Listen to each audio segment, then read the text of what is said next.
T twenty বিশ্বকাপ খেলতে বাংলাদেশ দল এখন আমেরিকাতে।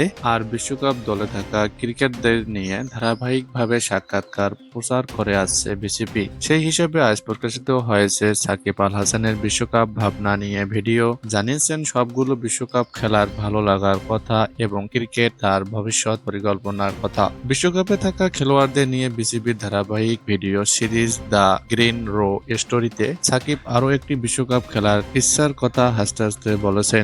প্রথম বিশ্বকাপ থেকে শুরু করে এই বিশ্বকাপ পর্যন্ত যতগুলো টি-20 ওয়ার্ল্ড কাপ হলো সবগুলোতে পার্টিসিপেট করতে পারছি। সো আমার জন্য এটা গর্বের এবং আনন্দের। অ্যাট দি সেম টাইম যেহেতু দেশকে রিপ্রেজেন্ট করছি, অনেক ভালো লাগার একটা জায়গা আছে। সাকিবের আশা আরও একটা বিশ্বকাপ খেলার। আমি এবং রোহিত শর্মাই হয়তো মাত্র দুজন খেলোয়াড় যারা সবগুলো টি-20 বিশ্বকাপ খেলেছি। আশা করব আরও একটি বিশ্বকাপ যেন খেলতে পারি। তার আগে এই বিশ্বকাপে পারফরমেন্সটা যেন ভালো থাকে, বাংলাদেশ যেন অন্যান্য যে কোনো টি-20 বিশ্বকাপের চেয়ে ভালো ফল করে আসতে পারে।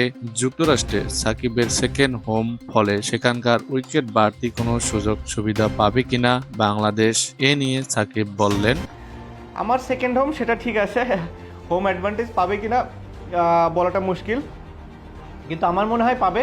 ওয়েস্ট ইন্ডিজ ও আমেরিকা দুইটা জায়গায়, এর আগে আমরা ফ্লোরিডাতে যখন খেলেছি তখনও বাংলাদেশ ভালো করেছে।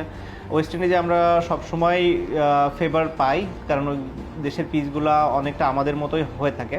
তো আমি আশা করছি যে দুই জায়গায় আমরা অ্যাডভান্টেজ পাবো।